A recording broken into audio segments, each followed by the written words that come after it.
우리는 요한계시록 1장부터 3장에서 하나님께서 주 예수님을 통해 7 교회에 주시는 말씀을 배웠습니다. 이런 교회는 주님의 뜻에 합당한 어떤 교회가 되어야 하는지에 대한 말씀이었습니다. 우리는 오늘과 다음 주에 걸쳐 또 하나의 단위를 이루는 요한계시록 4, 5장을 배우게 됩니다.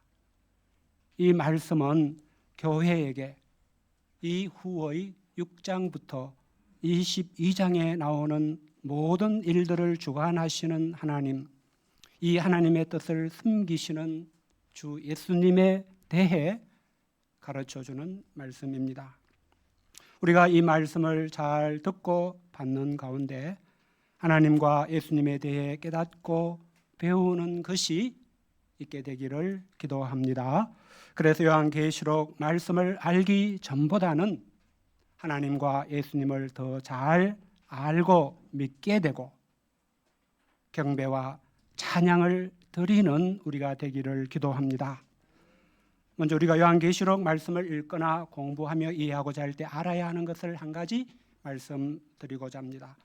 이는 요한계시록 자체가 밝히고 있는 요한계시록만의 독특성입니다. 요한계시록은 하나님께서 교회에게 반드시 속히 일어날 일들, 마땅히 일어날 일들을 알게 하시고자 예수님을 통해서 보여주신 환상을 기록한 말씀입니다. 그리고 이런 환상들은 여러 가지 상징들을 많이 사용하고 있고, 이런 상징들은 문자적으로 보면 안 된다는 것을 알아야 됩니다. 예를 들면 1장에는 주 예수님이 7 금촛대 사이에 계시고 그의 오른손에 7 별이 있다고 나옵니다.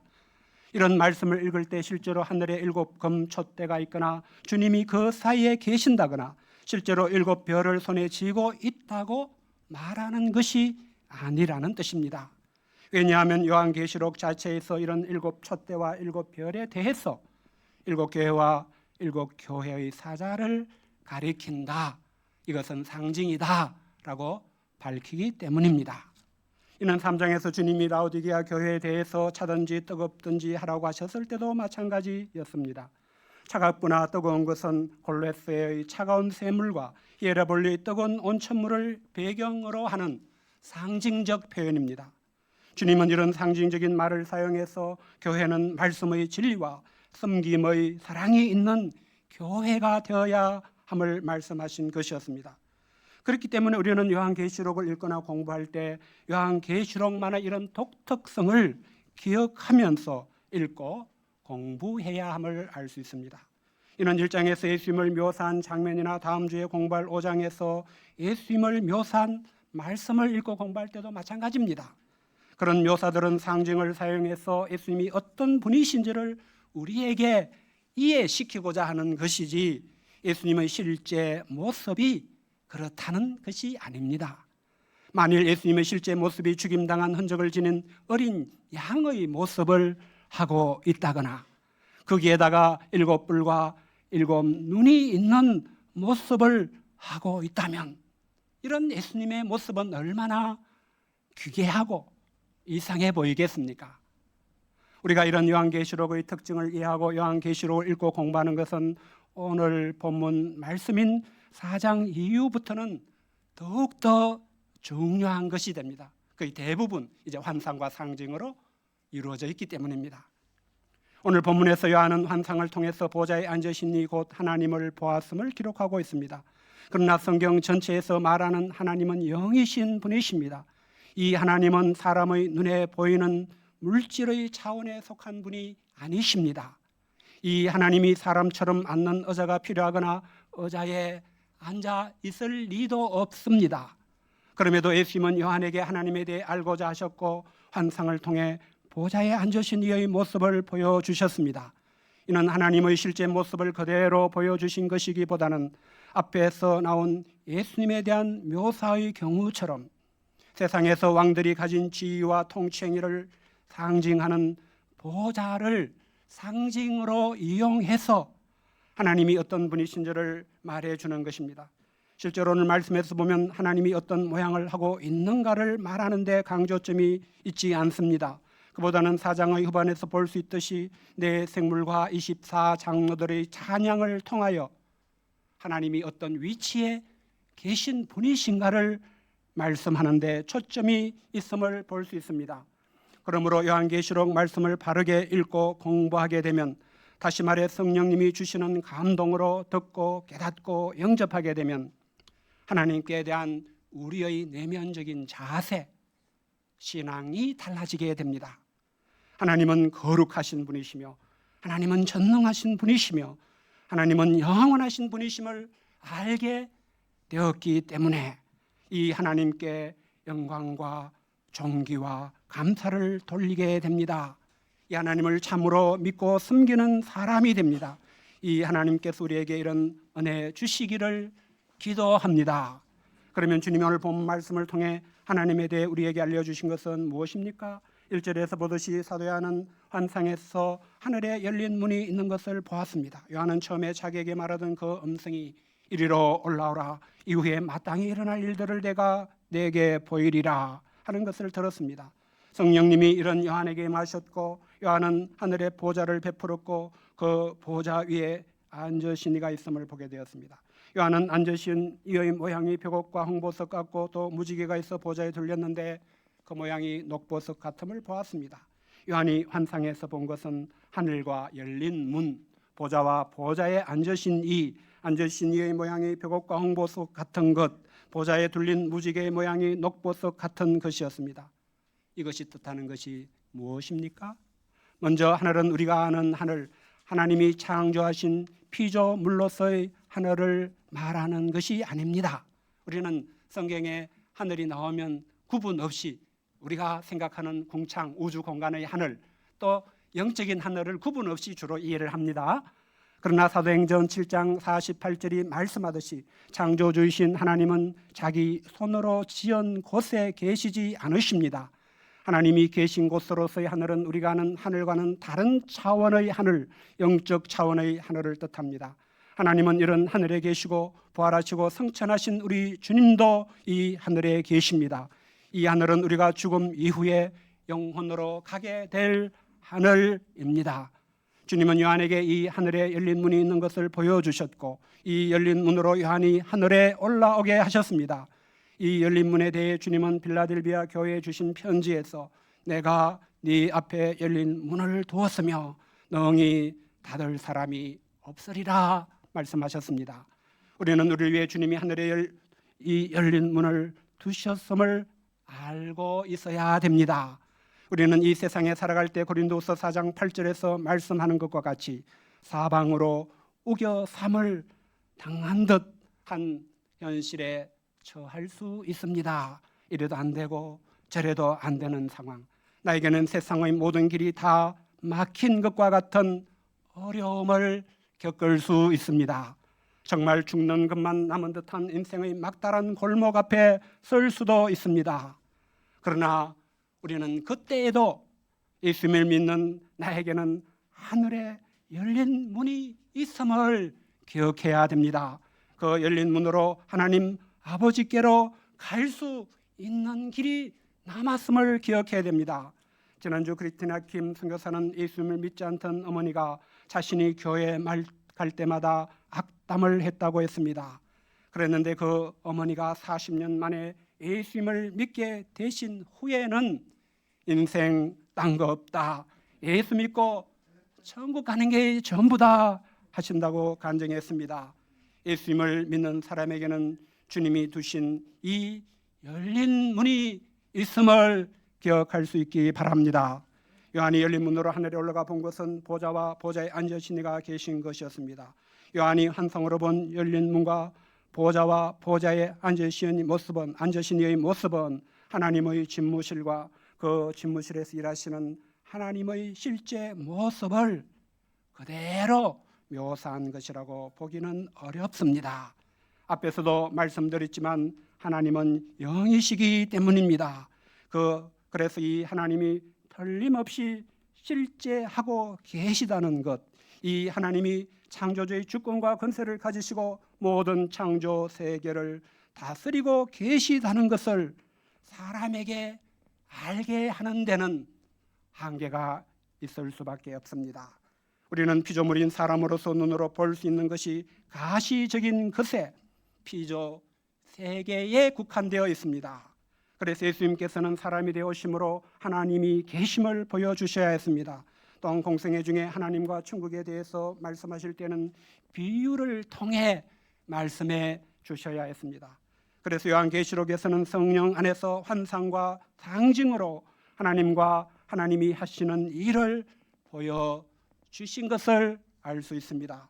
사도 요한은 이를 글로 기록하여 우리에게 요한계시록이라는 말씀을 전해준 것입니다. 이런 환상과 상징은 비유의 말씀보다는 훨씬 더 강력하게 전달되는 힘이 있습니다. 많은 말보다 때로 한 편의 그림이, 한 장 짧은 쇼츠의 영상이 강력한 전달력을 지니는 것과 같은 이치입니다.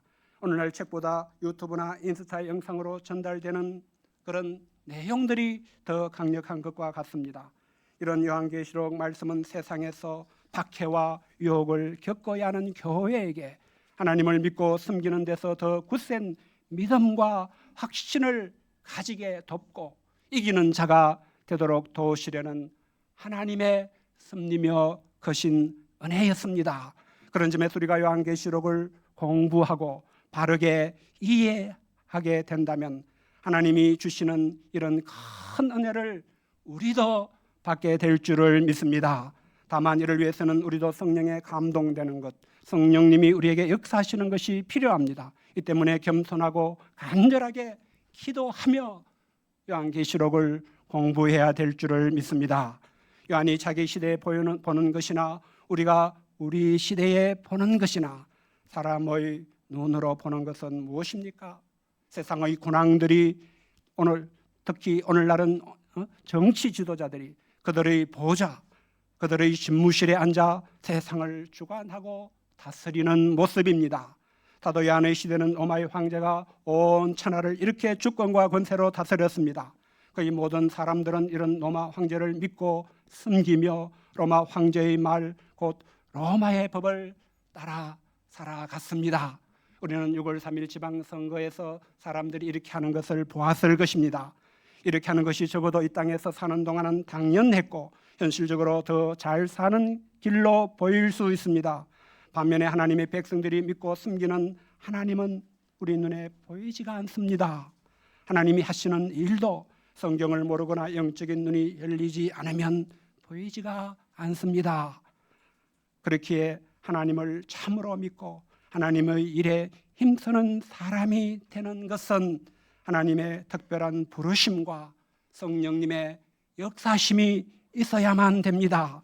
그런데 문제는 그런 사람이 될지라도 현실에서는 요한처럼 유배를 당하기도 하고 버가모 교회의 안디바처럼 순교를 당하기도 한다는 것입니다. 그래서 하나님을 믿는 사람들도 돌밭처럼 가시떨기밭처럼 되기가 쉽습니다. 환난이나 박해로 인해 염려와 유혹으로 인해 믿음이 약해지고 사랑이 식어지고 차든지 뜨겁든지 하는 대신에 미지근한 신앙에 떨어지기 쉽습니다. 하나님은 이런 교회를 돕고자 요한에게 하나님이 장차하실 일들을 환상과 상징을 통해 보여주시고 알아들을 수 있는 요한계시록 말씀으로 주셨습니다. 이를 위해 오늘 본문에서는 이 모든 일을 주관하시는 하나님을 우리에게 먼저 알게 해 주십니다. 요한에게 보좌에 앉으신 하나님은 어떤 분이심을 보여주셨습니까? 그 모양이 표곡과 홍보석 같은 것을 보여주셨습니다. 또한 그 모양이 녹보석 같은 무지개가 보좌를 둘러싼 것을 보여주셨습니다. 하나님의 보좌 앞이 수정과 같은 유리 바다의 모양인 것을 보게 하셨습니다. 요한이 하나님에 대해서 본 것은 구약 성경에 나오는 보석의 빛과 같더라라는 것이 전부입니다. 이는 사도 바울이 디모데전서 6장 16절에서 하나님을 가리켜 가까이 가지 못할 빛에 거하시고 어떤 사람도 보지 못하였고 또 볼 수 없는 이시니라 한 것과 일치함을 볼 수 있습니다. 또한 요한에게 보여주신 것은 보좌를 둘러싸고 있는 24보좌들과 그 보좌들 위에 24 장로들이 흰 옷을 입고 머리에 금관을 쓰고 앉은 것이었습니다. 이것은 무엇을 상징합니까? 구약의 12지파와 신약의 12교회로 이루어진 모든 하나님의 백성들을 상징합니다. 이들이 입은 흰옷은 오직 예수님의 피 은혜로 죄 없이 함을 받은 것을 상징합니다. 이들이 머리에 쓴 금관은 구원받은 하나님의 모든 백성들이 하나님의 첫 창조 목적대로 다스리는 존재로 회복된 것을 뜻합니다. 또한 보좌로부터 번개와 음성과 우레소리가 나는 것을 보여주셨습니다. 이는 출애굽기 19장에서 하나님께서 이스라엘 백성을 위해 십계명을 주실 때 그 일하는 모습을 떠올리게 합니다. 이는 하나님께서 하나님의 열심으로 온 세상을 다스리시며 구원의 역사와 함께 심판의 역사도 행하고 계신 것을 상징합니다. 또한 요한은 보좌 앞에 켠 7 등불이 있는 것도 보았습니다. 이는 하나님의 7 영, 완전하신 성령님께서 열심으로 일하고 계신 것을 상징합니다. 예수님은 요한복음 16장 8절에서 성령님이 하실 일을 두고 죄에 대하여, 의에 대하여, 심판에 대하여 세상을 책망하시는 일이라고 하셨습니다. 또한 요한은 6장 하반절에서 9절까지에서 보듯이 보좌 주위에 있는 네 생물을 보게 되었습니다. 그들은 앞뒤에 눈이 가득하였습니다. 그 첫째 생물은 사자 같고, 그 둘째 생물은 송아지 같고, 그 셋째 생물은 얼굴이 사람 같고, 그 넷째 생물은 날아가는 독수리 같았습니다. 이들 네 생물은 각각 6 날개를 가졌고 그 안과 밖에는 눈들이 가득하였습니다. 그들은 밤낮 쉬지 않고 하나님을 찬양하였습니다. 그들의 찬양은 크게 3가지입니다. 첫째는 하나님을 거룩하다, 거룩하다, 거룩하다 찬양하는 것이었습니다. 둘째는 하나님은 전능하시다는 찬양이었습니다. 셋째는 하나님은 전에도 계셨고 이제도 계시고 장차 오실 이시라는 찬양이었습니다. 이는 9절과 10절에 나오듯이 하나님이 세세토록 살아 계시는 이라는 뜻이었습니다. 그들은 이런 찬양으로 하나님께 영광과 존귀와 감사를 돌렸습니다. 요한이 보게 된 이들 네 생물은 구약 성경 이사야 6장에 나오는 천사들인 스라비나 에스겔서 1장과 10장에 나오는 천사들인 그룹들과 모습이 닮아 있음을 볼 수 있습니다. 6 날개를 가진 것은 서랍들과 같습니다. 네 생물의 얼굴은 에스겔의 그룹들의 얼굴에 나오는 4가지 모습과 같습니다. 이를 보면 네 생물은 하나님을 가까이서 섬기는 높은 지위의 영적 존재, 천사들임을 알 수 있습니다.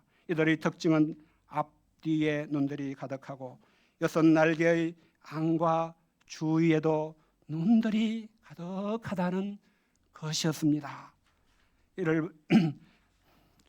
저는 이런 묘사를 보면서 오늘날 최신 전투기에 장착된 첨단 레이더 에이사 레이더의 눈이 떠올랐습니다.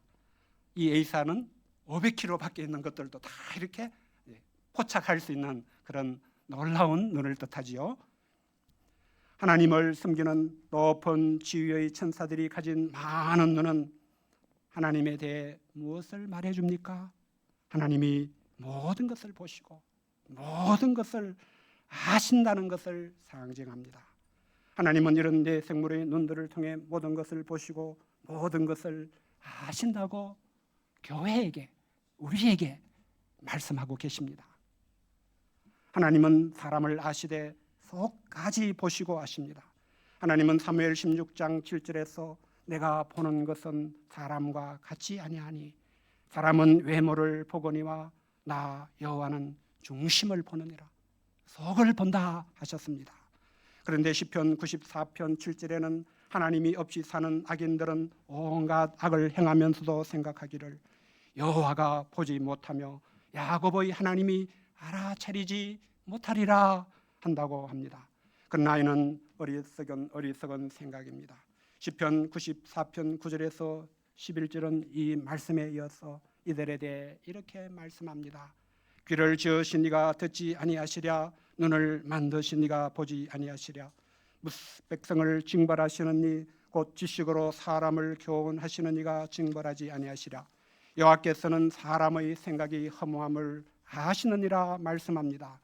하나님께서는 요한에게 보여주신 내 생물을 통해서 사람이 보지 못한다고 해서 하나님이 보지 못하시는 것은 하나님을 알아야 한다고 하시는 것입니다. 한마디로 하면 우리를 보는 눈이 있습니다. 우리가 우리를 다 보시고 다 하시는 하나님 앞에서 바른 생각을 해야 됩니다. 하나님 보시기에 정직하게 행해야 합니다. 우리가 하나님을 가장 가까이서 숨기는 내 생물이 그 많은 눈으로 우리의 속까지 꿰뚫어 보고 있으며 모든 것을 다 알고 있음을 받아들이면 어떻게 됩니까? 우리는 하나님 앞에서 경외심을 가지고 살 수 있게 됩니다.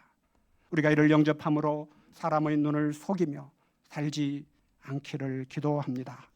요한이 오늘 본문인 4장 말씀에서 마지막으로 보게 된 장면은 이 내 생물의 찬양에 이어 24장로들이 보좌에 앉으신 이 앞에 엎드려 세세토록 살아계시는 이에게 경배하고 자기의 관을 보좌 앞에 드리며 하나님을 찬양하는 장면이었습니다. 그들은 이렇게 찬양하고 있습니다. 우리가 11절 말씀을 같이 한번 읽겠습니다. 시작. 우리 주 하나님이여 영광과 정귀와 권능을 받으시는 것이 합당하오니 주께서 만물을 지으신지라 만물이 주의 뜻대로 있었고 또 지으심을 받았나이다 하였더라. 우리는 내 생물과 24장로들의 찬양을 통하여 보좌에 앉으시니 하나님이 어떤 분이시며 교회와 그 지체인 신자로서 우리가 이 하나님을 어떤 자세로 섬겨야 하는지를 배울 수 있습니다. 왜 이런 이야기를 요한에게 보여주시고 요한이 기록하게 하시고 교회에 이 말씀을 주시겠습니까? 우리가 하나님을 어떻게 어떤 자세로 섬겨야 하는지 깨우치기 위함인 것입니다. 하나님은 어떤 분이십니까? 내 생물의 찬양을 통해서 세 가지를 알 수 있습니다. 첫째로 하나님은 거룩하신 분이십니다. 내 생물은 하나님의 거룩하심을 세 번 반복해서 찬양했습니다. 이는 그 어떤 존재와도 비교할 수 없는 최상급의 강조를 뜻합니다. 이는 오직 하나님만이 유일하게 거룩하다는 뜻입니다. 이는 하나님만이 피조물이 아니시고 창조주로서 구별된 분이라는 뜻입니다. 둘째로 하나님은 전능하신 분이십니다. 하나님은 창조주로서 모든 피조물에 대해 절대 주권을 가지고 계신 주이십니다. 모든 피조물을 그 뜻대로 창조하시고 다스리시는 데서 전능하신 분이십니다. 이 하나님은 믿는 자를 위해서 능히 하지 못할 일이 없으신 하나님이십니다. 이 하나님은 대적들을 심판하지 못하심이 없으시며 하나님을 사랑하는 자를 위하여 합력하여 선을 이루지 못하심이 없으십니다. 셋째로 하나님은 영원히 살아계시는 분이십니다. 이 하나님은 어제도 계셨고 이제도 계시고 창조 진리로서 세세토록 살아계시는 분이십니다. 그래서 하나님만은 온전히 영원히 변치 않으십니다. 이 하나님 우리가 영원히 믿고 의지할 수 있습니다. 영원히 섬길 수 있습니다. 그래서 내 생물은 이 하나님께 영광과 존귀와 감사를 돌렸습니다. 모든 영광은 하나님만이 받으셔야 합니다. 모든 존귀는 이 하나님께만 돌려져야 합니다. 모든 감사도 이 하나님께 돌려야 합니다. 마지막으로는 24장로들을 통해서 이 하나님을 우리가 어떻게 섬겨하는지를 배울 수 있습니다. 24장로들은 내 생물이 하나님을 찬양한 것에 화답하여 하나님 앞에 엎드려 세세토록 살아계시는 하나님께 경배를 드렸습니다. 그들은 자기의 관을 보좌 앞에 드리며 우리 주 하나님은 영광과 존귀와 권능을 받으시는 것이 합당하다고 고백했습니다. 그들은 하나님은 만물을 지은 창조주이시기에 만물이 주의 뜻대로 있었고 지으심을 받았기 때문에 그것이 합당하다고 했습니다. 이런 24장로들의 고백을 통해서 우리가 하나님의 하나님 되심을 아는 것은 무엇을 통해 나타내게 되는지를 발견할 수 있습니다. 우리가 정말 24장로들이 아는 하나님을 알고 믿는다면 우리를 통해서 우리 자신을 통해서 어떻게 나타내게 되느냐 하는 것입니다. 그것은 하나님의 지으심을 받은 자인 자심을 알고 하나님 앞에 겸손히 엎드리는 자세로 하나님을 참으로 예배하는 자세로 나타내게 됩니다. 요한복음 4장 23절에서 예수님이 말씀해 주신 대로 하나님이 찾으시는 예배하는 자가 됩니다. 그런 신자는 하나님만이 모든 영광을 받으셔야 하기에 하나님께만 영광을 돌리는 데 주의하고 집중합니다. 하나님만이 모든 존귀를 받으셔야 하기에 하나님만을 존귀하게 하는 일에 주의를 기울이고 집중하게 됩니다. 하나님만이 모든 능력이 있으시다는 찬송을 받으셔야 하기에 자기 능력을 자랑하지 않게 되고 교만하지 않게 됩니다. 하나님이 요한계시록 말씀을 주신 뜻은 바로 여기에 있습니다. 하나님께서 모든 영광과 존귀와 감사와 능력을 받으셔야 하기 때문에, 이것을 원하시기 때문에 하나님은 요한계시록 말씀을 주십니다. 이 하나님만이 만물을 창조하신 분이시기 때문입니다. 이 하나님은 사람의 죄로 인해 저주 아래 있는 만물을 새롭게 하는 새 창조를 하시게 될 것입니다. 이를 통해 만유를 회복하시고 모든 영광과 존귀와 감사와 능력을 받으실 것입니다.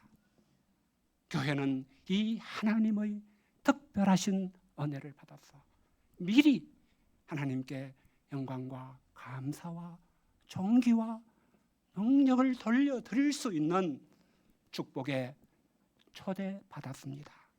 우리는 신자로서 하나님의 백성으로서 어떻게 하나님을 섬겨야 할지 분명히 배우고 그런 신앙 자세가 생기게 되어야겠습니다. 그것은 오직 하나님을 경배하고 하나님을 찬양하는 것입니다. 하나님의 영광을 위해서 모든 것을 하는 것입니다. 우리가 오늘 말씀을 통하여 우리 주 하나님만이 경배를 받으시기에 합당한 분이신 것을 깊이 영접할 수 있기를 바랍니다.